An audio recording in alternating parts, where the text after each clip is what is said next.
Hello students, स्वागत है आपका अपने इस यूट्यूब चैनल पर। और आज हम करेंगे चैप्टर नंबर 10 वेक्टर का स्केलर एंड डॉट प्रोडक्ट। तो स्टार्ट करते हैं आपका बिना टाइम ख़राब किए हुए अपने टॉपिक की तरफ चलते हैं। देखिए, आज का टॉपिक है हमारा स्केलर और dot product. Scalar and dot product. If A vector and B vector are two vectors, then dot product or scalar product or a scalar product denoted by A vector dot B vector, where A vector dot B vector is equal to A vector mod B vector mod cos theta. ये हमारा एक formula होता है scalar का, A dot B equal to A mod B mod cos theta. अब एक important property आती है यहाँ पे, वेयर हेयर थीटा की जो वैल्यू है, ठीक है, वो होती है 0 से less than equal to and pi. हमेशा थीटा की वैल्यू 0 से पाई के बीच में होगी। 0 less than equal to theta, less than equal to pi. Clear. अब इसके अंदर कुछ नोट आते हैं स्टूडेंट, कुछ नोट आते हैं जो हम पॉइंट टू पॉइंट डिस्कस करेंगे। जैसे फर्स्ट पॉइंट, कुछ नोट आएंगे जो हम पॉइंट टू पॉइंट डिस्कस करेंगे। जैसे फर्स्ट पॉइंट आपके पास, if either A vector equal to 0 और बी वेक्टर इक्वल टू 0। अगर मान लो हमारा ए वेक्टर और बी वेक्टर इनमें से कोई वैल्यू 0 हो जाए, तो उस केस में थीटा कैसे फाइंड आउट करोगे? क्योंकि ये भी 0 हो गया, ये 0 हो गया मोड, ठीक है। तो मीन्स इस पूरे की वैल्यू 0 होगी हमारे पास। तो उस केस में थीटा क्या हो जाता है? Theta is not defined.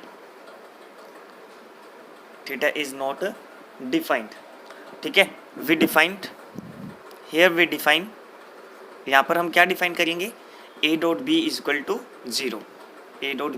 To 0 define करेंगे, ठीक है। और अगर इसी चीज़ के अंदर आपके पास, अगेन सेकंड पॉइंट की बात करते हैं अब अपने। सेकंड पॉइंट में अगर आपको क्वेश्चन ये कह दे कि थीटा इज इक्वल टू 0 हो जाए, अब थीटा की वैल्यू 0 है बेटा, तो कोस 0 की वैल्यू 1 होगी। तो ए डॉट बी, फॉर्मूला क्या बनेगा? A dot B is equal to mod of A and mod of B. A dot B is equal to mod of A and mod of B का multiply, ठीक है। And third point,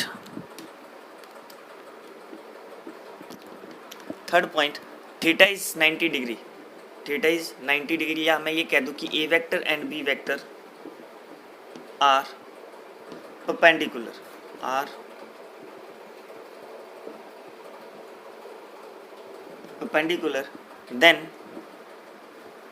then आपके पास क्या होगा यहाँ पे? A vector dot B vector की वैल्यू क्या हो जाएगी? 0 हो जाएगी। और ये मोस्ट इंपॉर्टेंट प्रॉपर्टी है, A dot B equal to क्या हो गया? 0। परपेंडिकुलर का जो केस है वो मोस्ट इंपॉर्टेंट है डॉट प्रोडक्ट या स्केलर प्रोडक्ट की जब हम बात करते हैं तो। और एक बार फिर देखिए, फोर्थ इसके अंदर प्रॉपर्टी है आपकी। फोर्थ प्रॉपर्टी में ये कहता है कि ए डॉट बी की वैल्यू, अगर मान लो थीटा की वैल्यू पाई हो जाए, अगर थीटा की वैल्यू क्या हो जाए? पाई, तो ए डॉट बी आपके पास क्या हो जाएगा? Minus mod of A and mod of B. क्योंकि कोस पाई की वैल्यू क्या हो जाएगी? -1। -1, ठीक है। तो ये कुछ बेसिक प्रॉपर्टीज़ थी, कुछ और प्रॉपर्टीज़ हैं। तो अगर आप इसका एक बार स्क्रीनशॉट लेना चाहो तो बेटा स्क्रीनशॉट ले लीजिए आप, फिर आगे कुछ प्रॉपर्टीज़ बताते हैं आपको, ठीक है। चलो जी, इसे रफ करते हैं हम। हाँ जी, क्वेश्चन नंबर 4 था ये, एंड नेक्स्ट पॉइंट 4 था ये। नेक्स्ट देखिए, पॉइंट नंबर 5 की बात करें। पॉइंट नंबर 5 में ये कहता है आपके पास कि I cap dot I cap, J cap dot J cap and K cap dot K cap equal to 1 and I dot J equal to J dot K equals to K dot I equals to 0, क्योंकि हमें पता है कि आई जे के क्या होता है, एक म्यूचुअल परपेंडिकुलर है। इस तरीके से आता है ये आई X axis, Y axis and Z axis, ये तीनों एक्सिस एक दूसरे के म्यूचुअली परपेंडिकुलर। म्यूचुअल परपेंडिकुलर का मीनिंग ही होता है it is perpendicular to each other, ठीक है। ये आई कैप शो करता है, इधर जे कैप और इधर के कैप, डायरेक्शन को रिप्रेजेंट करते हैं ये। और म्यूचुअल परपेंडिकुलर होने की वजह से I dot I means I का आई के साथ एंगल क्या होगा, 0 डिग्री होगा। इसी वजह से cos 0 की वैल्यू क्या होती है, 1 होती है। और आई एक क्या यूनिट वेक्टर है, यूनिट वेक्टर होने की वजह से इसका मोड 1 हो गया, तो इसका मोड 1, इसका मोड 1 और cos थीटा की वैल्यू भी 1 होगी, तो इन तीनों की वैल्यूज क्या हो जाती है, 1 हो जाएगी। मल्टीप्लाई में क्या आंसर आ जाएगा, 1 आ जाएगा। सेम ऐसे जे डॉट जे 1 एंड के डॉट के 1, ठीक है। नेक्स्ट आपके पास आई डॉट जे की वैल्यू 0। अब आई डॉट जे, आई और जे परपेंडिकुलर वेक्टर है, और अभी अभी आपको फॉर्मूला लिखा के गया, सेकंड और थर्ड पॉइंट था, ए डॉट बी क्या होता है, 0 होता है अगर परपेंडिकुलर है तो, ठीक है। नेक्स्ट हम बात करते हैं पॉइंट नंबर 6 की। नेक्स्ट बात करेंगे पॉइंट नंबर 6 की। आपके पास अगर एंगल फाइंड आउट करना हो, ठीक है, if theta is angle between A vector and B vector, then cos theta equal to A vector dot B vector upon mod of A vector mod of B vector, mod of A vector mod of B vector divide में। तो ये आपका formula बन जाता है बेटा cos theta का, ये आपका cos थीटा का फॉर्मूला बन जाता है। Again property number 7, properties number 7 आपकी स्केलर प्रोडक्ट जो है आपके पास, या डॉट प्रोडक्ट की हम बात करते हैं, स्केलर या डॉट प्रोडक्ट की हम बात जब करते हैं, तो स्केलर और डॉट प्रोडक्ट क्या होता है, इज स्केलर और dot product is commutative. Commutative property को अप्लाई करते हैं बेटा। ये कम्यूटेटिव प्रॉपर्टी होती क्या है, कम्यूटेटिव प्रॉपर्टी होती है A vector dot B vector equals to B vector dot A vector, इसको बोलते हैं commutative property. A vector dot B vector equals to B vector dot A vector, ये आपके पास कम्यूटेटिव प्रॉपर्टी, ठीक है। इसका एक बार स्क्रीनशॉट ले लीजिए, फिर नेक्स्ट करते हैं अपने।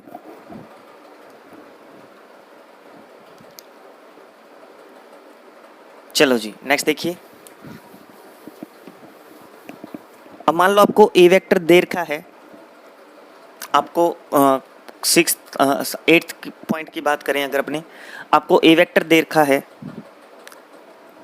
That is x1 I cap plus x2 J cap plus x3 के कैप, एंड बी वेक्टर आपको दे रखा है y1 I cap plus y2 J cap plus y3 K cap, ठीक है।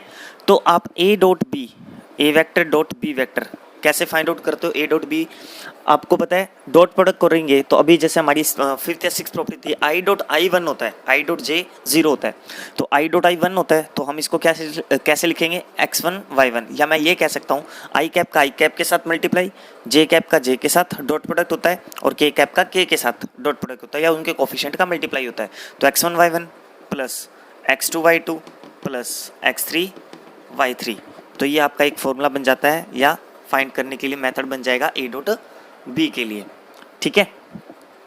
सिमिलरली अगर मान लो आपके पास क्वेश्चन नंबर 9 बात करें, वो मॉडुलस हम पहले ही कर चुके हैं, तो 9 की जरूरत नहीं है, लास्ट पॉइंट यही था तुम्हारा। अब कुछ क्वेश्चंस करेंगे इसके रिगार्डिंग, ठीक है। इसके रिगार्डिंग हम कुछ क्वेश्चंस करेंगे, जैसे आपके पास एक एग्जांपल दे रखा है, आपके पास एक एग्जांपल दे रखा है, A vector is equal to I cap plus J cap minus K cap, and B vector equals to I cap minus J cap plus K cap, ठीक है। और इन दोनों के बीच का आपने एंगल फाइंड करना है, find angle theta, find angle theta, theta मुझे फाइंड करना है। तो सॉल्यूशंस देखिए इसका किस तरीके से लेंगे। अब एंगल थीटा के लिए मुझे क्या क्या चाहिए, कोस थीटा, फॉर्मूला क्या होता है मेरा, cos theta is equal to A vector dot B vector upon mod of A mod of B, ये मेरा फॉर्मूला है। तो इस फॉर्मूले के लिए हमें क्या क्या वैल्यू चाहिए, सबसे पहले ए डॉट बी चाहिए, और ए डॉट बी ये रहा फॉर्मूला हमारा, आई कैप का आई के साथ कोफिशिएंट का मल्टीप्लाई, तो आई का कोफिशिएंट 1 है, यहाँ पे 1 है, तो 1 का मल्टीप्लाई 1 से, जे का कोफिशिएंट 1 यहाँ पे -1 है, तो 1 का मल्टीप्लाई -1 से, के का कोफिशिएंट -1 यहाँ पे +1 है, तो -1 का मल्टीप्लाई +1 से, सोल्व आउट करोगे तो आपके पास आंसर क्या आएगा, 1 -1 -1 इक्वल टू -1 आंसर आ गया ए डॉट बी का। ठीक है, अब हम बात करते हैं mod of A mod of B. तो मोड ऑफ ए की बात करें तो मोड ऑफ ए की बात करें, अब मोड ऑफ ए का मतलब क्या है, कैसे निकालेंगे मोड, आई के कोफिशिएंट का स्क्वायर प्लस जे के कोफिशिएंट का स्क्वायर प्लस के कोफिशिएंट का स्क्वायर। तो 1 1 1, तो 1 का स्क्वायर 1 प्लस 1 का स्क्वायर 1 प्लस 1 का स्क्वायर 1। तो मोड ऑफ ए की वैल्यू होगी √3। सिमिलरली मोड ऑफ बी की अगर मैं बात करूँ तो 1 + 1 + 1, इसकी भी वैल्यू क्या होगी √3। अब इन तीनों की वैल्यूज आप यहाँ रखेंगे तो cos theta is equal to, हमारे पास फॉर्मूला बन जाएगा a डॉट बी की वैल्यू -1 है एंड √3 इंटू √3। तो मेरे पास थीटा की वैल्यू क्या आ गई, cos इनवर्स ऑफ -1/3। ये आपका आंसर था, cos इनवर्स ऑफ -1/3। ठीक है, तो ये आपका आंसर था। कंप्लीट एंगल फाइंड आउट करना था जिसमें आपने एंगल बिटवीन टू वेक्टर्स का क्वेश्चन था, cos इनवर्स ऑफ √3। ठीक है, आप इसका एक बार स्क्रीनशॉट ले लीजिए, फिर हम नेक्स्ट कुछ क्वेश्चंस करते हैं।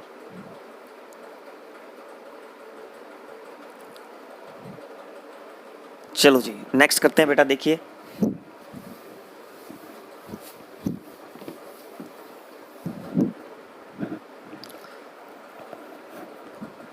आपको अगेन एक एग्जांपल दे रखा है,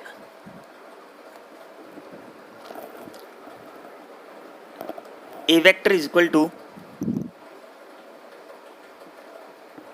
5i cap minus j cap minus 3k cap and b vector equals to, चलो मैं इसके नीचे लिख देता हूँ, and b vector is equal to i cap plus 3j cap minus 5k cap.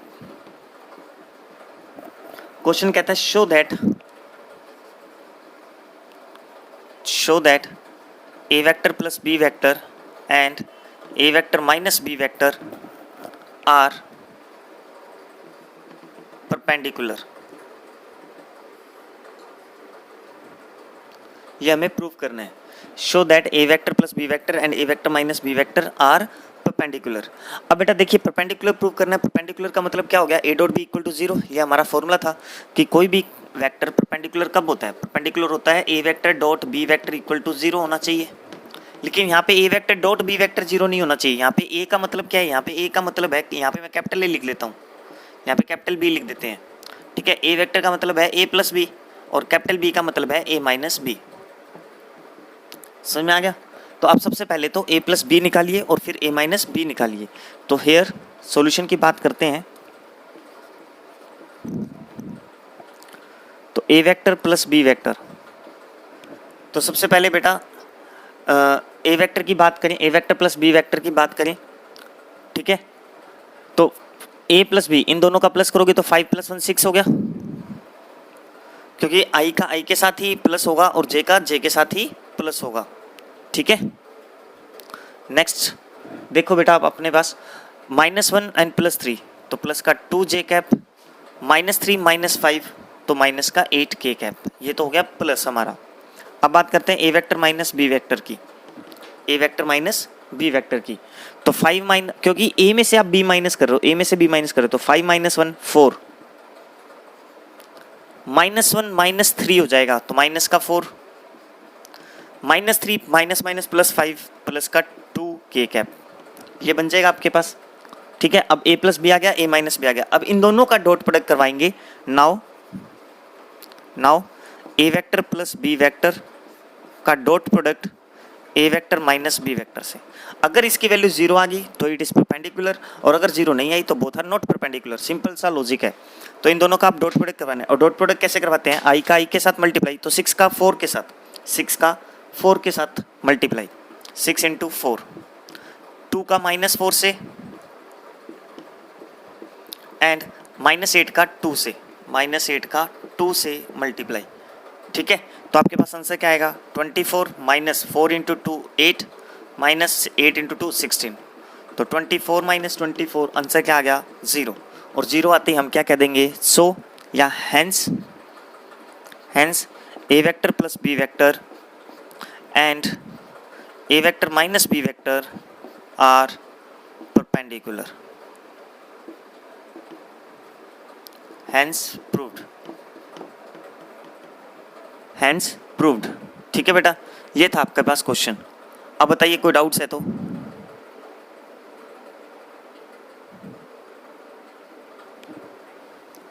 Clear है यहाँ तक? कोई डाउट है तो बता दीजिएगा बेटा आप ज़रूर, और स्क्रीनशॉट ले लीजिए एक बार आप इसका, अगर आप चाहते हो तो. आप इसका अगर स्क्रीनशॉट चाहते हो तो एक बार स्क्रीनशॉट ले लेना, ठीक है. फिर कोई डाउट्स हो तो आप ज़रूर बताइएगा. हाँ जी, अब करते हैं अपने नेक्स्ट क्वेश्चन एक और.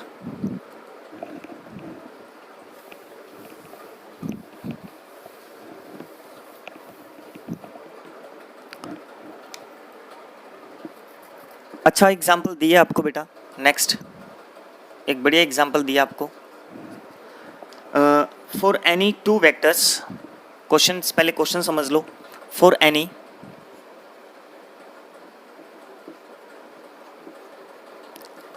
two vectors, a vector and b vector, a vector and b vector,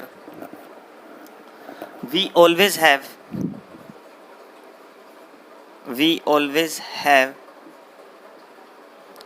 a vector dot b vector its mode less than equals to a vector and b vector mode. ये है एक inequalities है आपके पास. Inequalities को prove करना हमें. a dot b का mod less than equal to mod of A mod of B, ये हमें एक प्रूव करना है इनक्वालिटीज़ को. ठीक है, तो सबसे पहले तो देखिए इसका जो सॉल्यूशन है या इसका जो प्रूफ है, ठीक है, वो किस तरीके से आएगा. अब क्योंकि हमें यहाँ पे A vector B vector given नहीं है, हमें यहाँ पे ए वेक्टर और बी वेक्टर कुछ भी गिवन नहीं है, तो हम सबसे पहले सिर्फ एक एज्यूम करते हैं कि ए वेक्टर या तो जीरो हो सकता है या नहीं हो सकता है, ऐसे बी वेक्टर या जीरो हो सकता है और नहीं हो सकता है ना. तो हम सिर्फ एक एज्यूम करते हैं. तो if A vector equal to zero और B vector equal to zero, अगर मान लेते हैं इन दोनों में से कोई भी ज़ीरो हो गया, कोई भी ज़ीरो हुआ, तो हमने जो प्रॉपर्टी पढ़ी है, फर्स्ट प्रॉपर्टी थी या सेकंड प्रॉपर्टी थी, तो उसमें क्या लिखा था, तो आपके पास सीधा सीधा हो जाएगा. इन सच सिचुएशन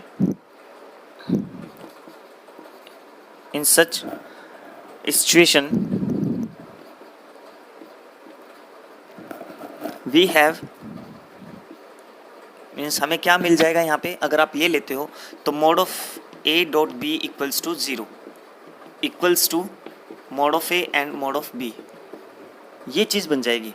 ठीक है, means A dot B zero होगा तो उसका डिटर्मिनेंट मॉडुलस भी जीरो होगा, equal to mod of A mod of B. Mod of A zero या मोड ऑफ बी जीरो, दोनों में से एक भी जीरो होते ही इन दोनों का प्रोडक्ट भी जीरो हो गया, इनका डॉट प्रोडक्ट भी जीरो हो गया.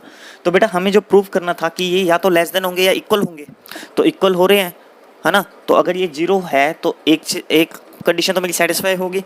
अब क्या करते हैं, हम एज्यूम करते हैं नाउ अब हम एज्यूम करते हैं कि ये जीरो नहीं है. Let us assume mod of a vector is not equal to 0 and b vector is not equal to 0. मैंने एज्यूम कर दिया कि ये दोनों ही जीरो के इक्वल नहीं है. ठीक है, तो अब हम कैसे वर्क करेंगे, अब बताइए अब क्या करेंगे. देन अब बेटा आप क्या जानते हो यहाँ पे, ध्यान से देखना, अच्छा क्वेश्चन है. अब आप क्या जानते हो यहाँ पे, A vector dot B vector का फॉर्मूला होता है mod of A mod of B cos theta, ये फॉर्मूला होता है. मुझे क्या चाहिए, ए डॉट बी का मोड चाहिए, मुझे ए डॉट बी का मोड चाहिए, तो इसका मोड कर दो, दोनों साइड मॉडुलस ले लो आप. तो ए वेक्टर डॉट बी वेक्टर अगर मैं मॉडुलस लूँगा, बट ये तो एक स्केलर वैल्यू है, तो स्केलर वैल्यू का मॉडुलस लो या ना लो, क्योंकि वापस वही स्केलर ही बनना है. तो mod of A mod of B, ठीक है, कोस थीटा, तो कोस थीटा का मोड आ जाएगा, कोस थीटा का मोड आ जाएगा. अब मैं इस कोस थीटा की वैल्यू यहाँ लेता हूँ, ठीक है, आपके पास, तो इसको मैं क्या लिख सकता हूँ, A dot B is divided by, and this ये लिख सकता हूँ is equal to cos theta it's mod. ठीक है, अब बेटा यहाँ पर हम क्या लिखेंगे, सबसे इंपॉर्टेंट थिंग, अब हम यहाँ क्या लिखेंगे, इस स्टेप के बाद क्या लिखेंगे. इस स्टेप को मैं क्या लिख सकता हूँ, सीधा सीधा इस स्टेप को मैं क्या लिखूंगा बेटा, अब यहाँ पे इसके बाद आपका जो स्टेप होगा वो कोस थीटा का जो मॉडुलस साइन है, अब मॉडुलस लेते ही कोस थीटा जो नेगेटिव से पॉजिटिव में बदल रहा है, तो पॉजिटिव में उसकी मैक्सिमम वैल्यू क्या होती है, 1 होती है, हम सबको पता है. तो इसको मैं ये लिख सकता हूँ, modulus of A dot B divide by, and this is is less than equal to 1, is less than equal to 1। क्यों है less than equal to 1? Because of हमें पता है -1 less than equal to cos theta less than equal to 1। Cos theta की value क्या होती है? -1 से 1 के बीच में होती है। तो उसका अगर मैं मोड कर दूं, है ना, मोड कर देंगे तो ये किसके बीच में हो जाएगी? 0 से 1 के बीच में हो जाएगी। तो उसकी मैक्सिमम वैल्यू क्या आ रही है?